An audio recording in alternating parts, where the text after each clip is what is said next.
You are very welcome. Brian O'Driscoll, you are very welcome to studio. How are things? Good on, thanks. So it's Cork this week for a 23-man squad. Week off, 2 wins in the bag. It must feel pretty good, I'd imagine, in the middle of the Six Nations, getting into that week off with those 2 wins. Yeah, listen, you know, they've started exactly as they would have wanted to. Everyone talks about having to win your home games in the Six Nations, and a huge amount of pressure. That pressure valve has been released on the basis of 2 wins. You would imagine that they shouldn't have any difficulty in dispatching Italy at home in round 4. So, you know, anything hereafter is an added bonus from where we were post-World Cup in a new era under Andy Farrell.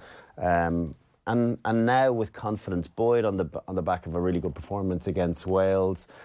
You know, the way England have stuttered a small bit and a couple of their big players not fit. There's every reason to be confident but wary as to what Twickenham will hold for us in whatever 10 days' time. So it's an exciting place, and there's a quick turnaround from even where we were after the Scotland game. I think there was a lot of doom and gloom. People got very much down on the team. It was almost the World Cup disappointment was reinforced with a bit of a lacklustre performance against Scotland. But the grind they turned that victory into was then reinforced with a miles better performance against Wales and a very clinical display. It's interesting thinking about the evolution of Ireland under Andy Farrell, because it's going to take a little bit longer for us to see the full form of it. But Sexton, in the aftermath of the game on Saturday evening, was saying, I think some of the messages that came out of our camp haven't been taken the way they should be. So he's referring to the Scotland week, and as you said, perhaps some of the negativity after the Scotland game. We have taken a lot of what Joe's done in the last few years and built on it, added bits to it. To suggest we have thrown everything away is just wrong. It is inaccurate. And that's exactly it. We're seeing some of the good elements of Joe Schmidt, and then perhaps some of the Mike Catt influence coming into play in attack. Yeah, I would imagine so. Again, Mike Catt will have more of a stamp on what way he wants the attack shape to look with time. No different than Andy Farrell, and with any coach that coaches at international level, it's difficult to stamp, have your imprint put on things immediately. So I think we have to be patient with that, but we're getting to see it. I think Mike Catt's style probably isn't overly dissimilar to what Stuart Lancaster likes to do at Leinster. So I think there's a bit of continuity for Sexton playing in blue and then again in green. So yeah, I think with regards to the things that were said, it was more the unsaid word, and I think maybe some of those comments, you look at Ian Henderson's comments about the environment being different and a bit more open and a bit more communicative, between coaching staff and players. And you have to remember, in all new environments, there's an excitement and a freshness. Of course, that was the case 6-7 years ago with Joe Schmidt. I was there, and we were thrilled to have a new voice, a new face in there, something that was different than we'd been hearing for the previous 3 or 4 years under Declan Kidney. We'd obviously had a taste of it at Leinster for a couple of seasons, or for 3 seasons. But I remember, Paul O'Connell and those players coming in thinking, gosh, how lucky you guys have been to have this quality of coaching.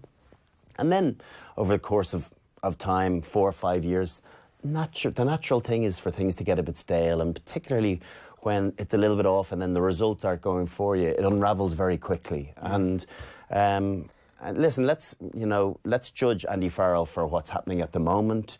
Will things be different in 4 or 5 years' time under Andy Farrell? And then when a new person comes in, will lads talk about that being fresh and great and a great new environment? Of course they will. That's the cycle of coaches.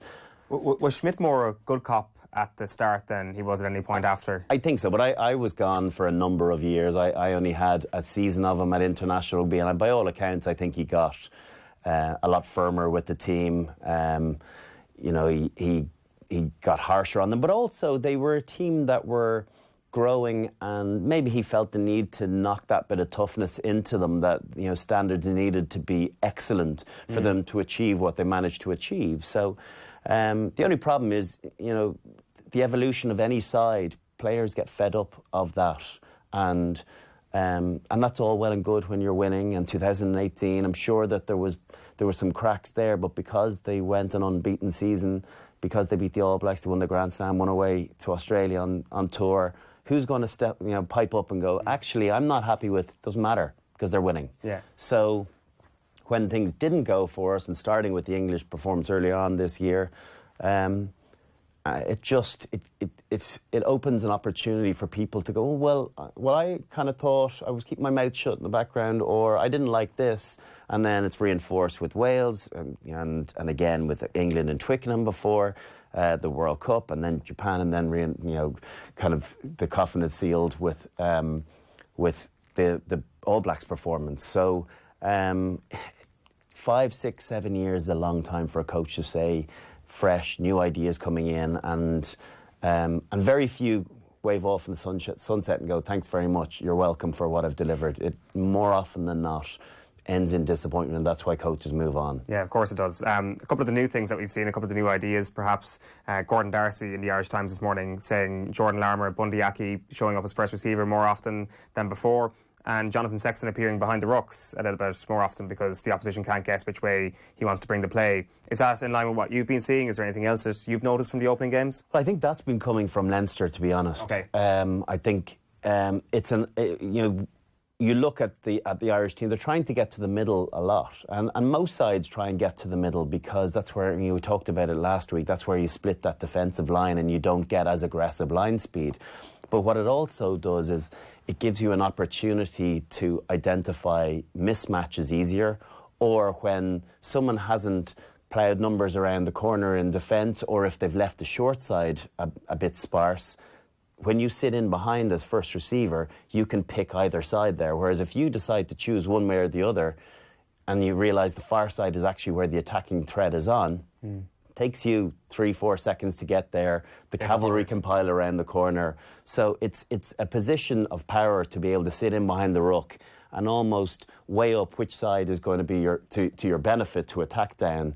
Looking at what bodies you have on either side, what personnel you have on either side. Sometimes it's worthwhile going 5-on-5 or 6 defenders on 5 attackers if you've got 3 front rowers defending together on a blind side and you've got 2 wingers and 2 centres and an out half to go down and go, okay, let's try and pick off a mismatch here. So I think that is left up to the brains trust, which ultimately is Conor Murray and Johnny Sexton first and foremost. They're driving the direction of where that team goes. Pardon? It's almost like a quarterback role from the way you're talking there. It's absolutely a quarterback role, and there's almost the running back in Jordan Larmour is sitting behind Johnny Sexton as well.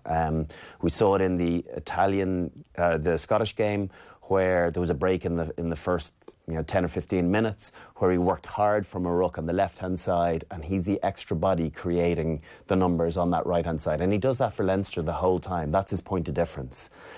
He's an ability under fatigue to be able to coast, and then accelerate and stay on the gas when he's made his breaks. He got an offload to Conor Murray, and ultimately it didn't come to anything, but they've made 40 or 50 metres up the pitch just through hard work and through being able to identify and outwork the opposition. His try, Jordan Larmour's try, was unbelievable at the weekend. To me, I see the step and I see an amazing finish. What are you seeing? I presume there's a lot more to it than just that. Yeah, there is. I kind of felt as though Conor Murray was looking for it for a while. It's a bit like, when Jacob Stockdale gets an opportunity one-on-one, Ulster try and go to him a lot one-on-one because he nearly always beats his man, irrespective of whether it's his opposite winger defending against him or not. One-on-one, he fancies his chances. So it's about trying to create those opportunities for Larmour. So I saw Murray looking a couple of times and it wasn't quite on. And it first of all starts with Conor Murray's pass. The quality of it and where Larmour has to go with it. It immediately sends him on an overs, which is an outside break. It's out in front of him, which means he's accelerating, going full tilt onto it. He has to stretch for it. Exactly the sort of pass you want to stress defences. So what happens there is that Tompkins is in at second defender. He's got Wainwright on the inside. He's got Josh Adams on the outside, but Lee Halfpenny is there to close the gate as well. But Josh Adams still feels as though he has to play soft. It's not ideal that far out from your line to be playing soft. So as soon as Tompkins sees Josh Adams' shoulders turn to the touchline, he feels under pressure thinking, Larmour's got gas. His reputation precedes him. He's going to burn me on the outside. And what you immediately do is don't get burnt there. So hard acceleration from Tompkins. The first thing you do when you're accelerating hard, the last thing you do when you're accelerating hard is you don't tackle low. You go high and grab. It's just a natural instinct to do it. It is such a hard thing to be going all out and then to put in a really low shot, an effective tackle to boot. So he goes in, reaches, and it's not even that impressive a step from Jordan Larmour. Gets hit 10 metres out. Tompkins should get a scrag for everyone else to be able to mop up on the inside, Wainwright or Thomas Williams, who's running the 9 role in behind, but somehow he's managed to get in. So there's a multitude of factors there. It's obviously the video analysis that people would have done on Jordan Larmour, that he's got this wicked outside break, so don't get smoked on the outside, but also Conor Murray's pass that sent him there, the overchase from Tompkins, and then the lack of insurance policy in Williams, who should have closed off. He should have still, I think Williams hits him 5 metres out. He goes low, probably scragged him down a metre out. You scramble, you might survive it, but to concede when the first contact has been made 10 metres out is very, very disappointing defence. So Jordan Larmour, can we get this level from him more consistently as a full-back or more consistently as a wing? Because you talk about almost the sideline being another defender, and because he can step off both feet, you're almost better off having him in a more central position, I'd imagine. Undoubtedly better off a full-back. Gets more opportunities. I thought he had really good balance to his game at the weekend. Even when he runs down a blind alley, he's got good fight. He's not someone that concedes in the tackle and accepts a big impact coming at him. He might look small in stature. He's not tiny. He's bulky, and he's obviously very powerful. You look at some other players that Chesn Colby comes to mind, where very small in stature but incredibly explosive. And Jordan Larmour is of that ilk, maybe not quite to that degree, but he's a very, very capable fighter in contact, and that's what you need when you're not always going to make the correct decisions when you try and counterattack, and you will run into heavy traffic sometimes. All you're looking for is good quality ball placement, and to make sure that you fight for 1-2 seconds on the ground, wait for the cavalry to arrive, and then you can set up play thereafter. But it's the times that he does get it right, be it kick selection or counterattack, and then with the opportunity of offloading, I think is what differentiates him from other out-halves that we have going on the circuit at the moment within the provincial setup. I think he's exciting, and it feels as though he's going to make things happen. Yeah. So players, if I was wingers or outside backs, I'd be just trail running him the whole time, because it feels as though he's going to get his hands free a lot of the time. We were chatting to Quinny about this on Monday, and he was... I think we were both kind of floating the idea that perhaps if you had Will Addison at full back and Andrew Conway on one wing and Jordan Larmour on the other wing, you at least have perhaps an even more exciting prospect in the back three. I will accept that excitement often comes from the unknown, that because we haven't tried that before, we have these fanciful notions that it'd be amazing. It might be something cool to try against Italy, for example. I'm getting the sense, though, from you that it wouldn't be the most effective option. The back three we have right now are sort of an immovable object in terms of having their starting place. Yeah, I have to say, and I've been critical of Jacob Stockdale, but questioned certainly the defensive side to his game, and I thought there was a lot of pressure on him this season to produce there. He hasn't had a huge amount to be asked of him, but I was very impressed in the first 10 or 15 minutes with him, with how many touches he got of the ball, how much action he looked for, how effective he was. He'd won questionable kick that got caught on the full by Dan Biggar, but I thought he had lots of really good moments. I thought the back three were very exciting. Conway, comfortably the standout performer. I think Quinny was the one that gave Stander the man of the match. I don't know how. I thought for me it was Conway way before his try, and second, Tyg Furlong with his 65-minute stint or whatever he did, and then maybe CJ third. But I think the quality of the back three, the threat they had, the decisions they made, the simplicity of a lot of their play, just allowed the pack to get into shape and for the halfbacks to dictate play. For the third consecutive Six Nations, we're going to have a conversation about the midfield power rankings and depth chart within Ireland's squad. Gary Ringrose picks up an injury, Ireland's form 13, potentially Europe's form 13 in the first half of the season and going into 2020 as well. Bakatawa might have something to say about that. He might have something to say about that. We'll let that one slide. Does he go straight back into the team? Because on the form of Robbie Henshaw and Bundy Aki as a duo, as a partnership in midfield, you're looking at that and you're thinking, let's power on with this. Now, he's going to be out for the England game, more than likely, Ringrose, so it's not a conversation we need to have just yet, but I think given Henshaw's performance the weekend, it's probably something we should consider. Yeah, and you have to remember too, before the World Cup, Henshaw and Aki were going to be the centre pairing going into it. They were the two that played well against Wales. Gary Ringrose was struggling for form. He was coming off the bench and onto the wing, or being pushed from centre onto the wing, and he couldn't quite get a grip of what he wanted to do. Obviously, the possession or the way the game was being played probably didn't suit him as much. I think he's really enjoying that at Leinster, and we're seeing the best of him. I think he's not having to carry in close quarters as much under Stuart Lancaster and Leo Cullen or Andy Farrell as he maybe did under Joe Schmidt, and that's to his benefit. He's kind of your stereotypical 13 outside break, good footwork, good offloading game, decent passer. So use those skills rather than getting him to carry the ball over advantage line. Of course, he'll have to do that occasionally, but I thought there was too much of that in his game, and he's willing to do it. He's a selfless player, so he's willing to sign up for that. But I think if you've got to have a game plan that has the ability to be malleable to the qualities of what the skill set of the individuals are as well. And I think we're seeing the best of Gary Ringrose. He was in a really rich vein of form. And in fairness to, we questioned Robbie Henshaw as whether is this his moment to step. He's 26, coming into the prime of his physical career. He's got bag loads of experience.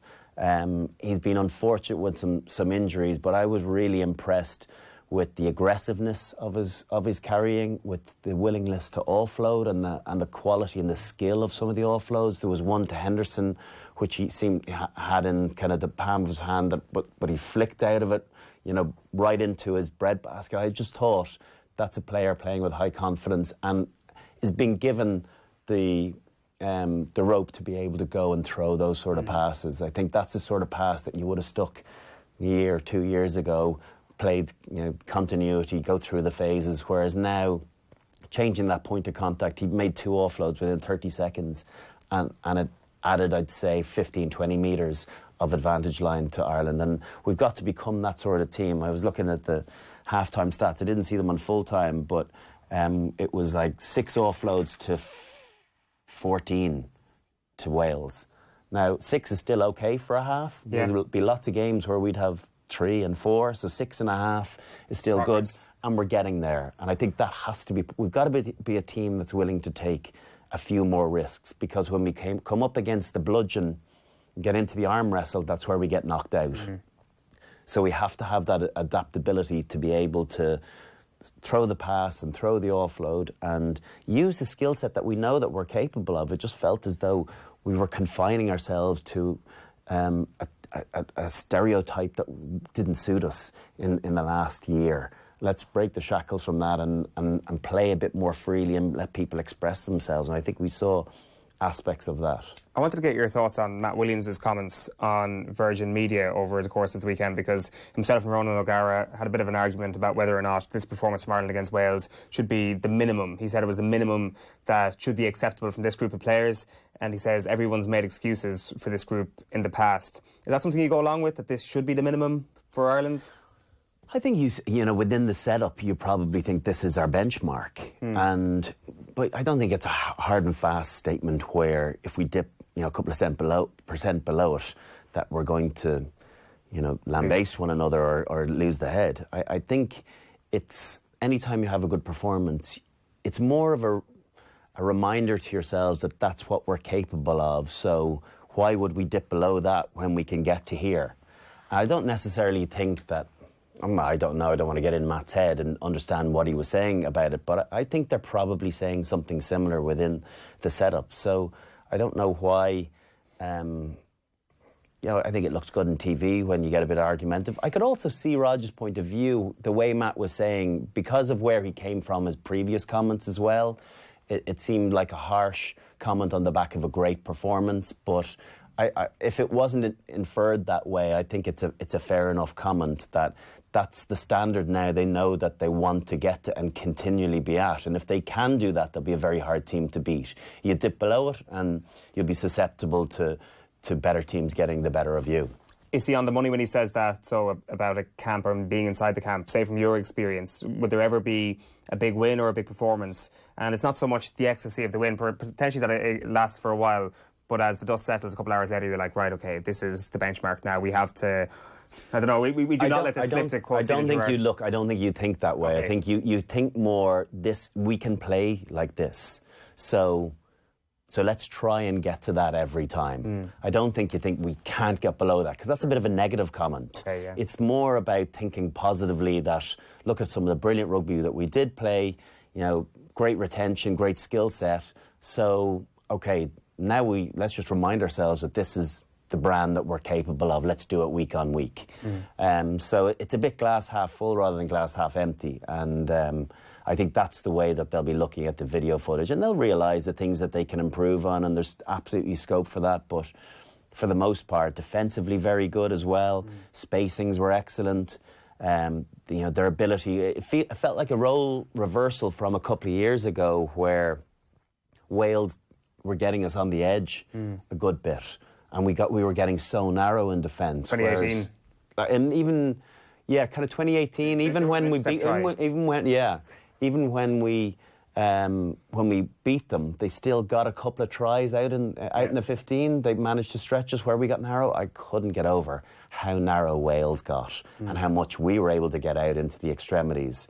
I'm sure Sean Edwards must have been looking kind of with a wry smile, because it just looks like a completely different defensive setup, with them trying to play aggressive line speed but not having the spacings. And we had the quality of pass and the depth to be able to encourage those shooting defences and still get the pass away. So one for Conway's try from Larmour, great pass from Keith Earls to Larmour, and if Stockdale hadn't overrun it, it probably would have been the bonus point try with 20 minutes to go.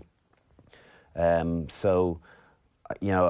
think there was so much positivity to take from it. And like I say, most of the time when I come in here, it looked better second time round again, and probably it'll look better each time you watch it. The key question, Brian, is are we seeing more dog in this Irish team?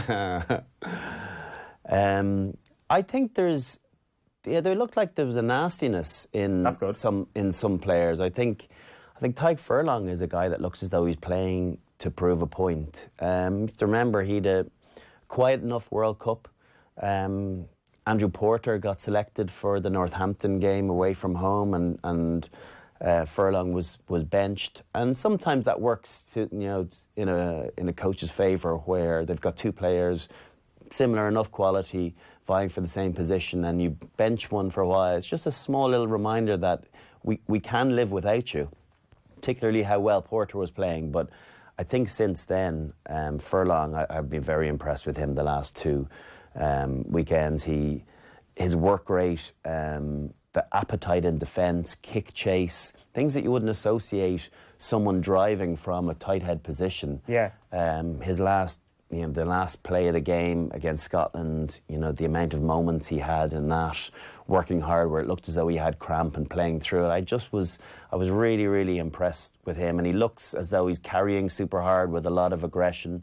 And maybe we don't need that level of Sean O'Brien. And I'm not saying that things were taken out of context in that. I'm not saying that some of those players don't possess any aggressiveness, but I just don't think there's a Sean O'Brien there. What do you mean by, like, as in bending the rules a little bit? Or? Not even that. I just thought everything he did was so confrontational. Okay. Everything. And the players that have played with him will understand that more than anything.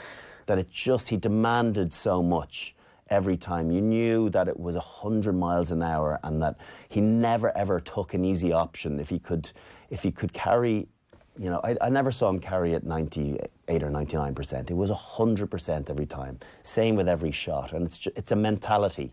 And I think that type of player is quite unique.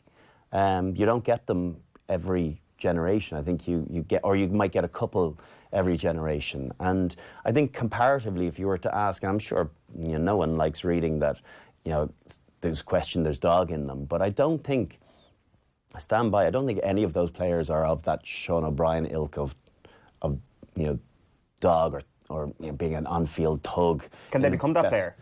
I think it's probably built in you or not. I think it's really a mentality. And listen, there's guys, I think CJ Stander, the aggressiveness that he is playing with and hitting with is hugely admirable at the moment. I think he's a key component. Obviously, he's gotten 2 man of the matches, so without stating the obvious, but I read an article that talked about him being constantly questioned. I would absolutely love him to develop an offloading game, because if he can, he will be unplayable. I just don't feel as though he looks as though he's going to get the ball out of contact. And there's lots of chances to do it, because he's got such aggression to get beyond the tackle where he can turn his body and actually get it away. It just feels as though sometimes he's looking for another yard himself, rather than realising the work is done there.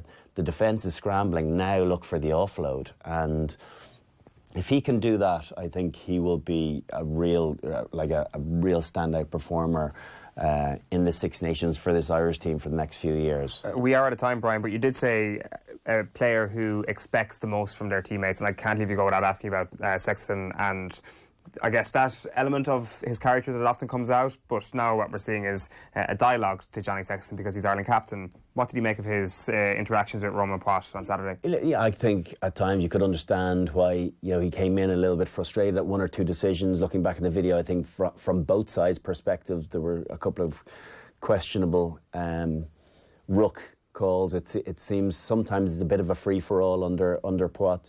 But I thought Johnny, he grew into the game, although he got better in the second half. Johnny Wilkinson made a really good point. Maybe the time to go harder at the referee is when you've scored rather than when the opposition have scored. I think sometimes you have to take your foot off and accept that they've got a bit of momentum there, and there's no point in antagonising the referee, because it's almost reinforcing that he thinks that team is in the ascendancy when you get frustrated and get annoyed. So sometimes, that's a time to let something go. And Johnny will learn that with time, of understanding you can't have a go every time you're annoyed. You've got to pick your moments. You've got to pick your battles. And there was a few things that you look back and they're sliding doors moments where I think there was a penalty on 5 minutes into the second half, and he got two penalty options, one on the touchline and one around the 15, and it was a 12-7 game. You knock that over, it's a two-score game. But yet he went to the more difficult penalty in the corner. Van der Fleer scored the try.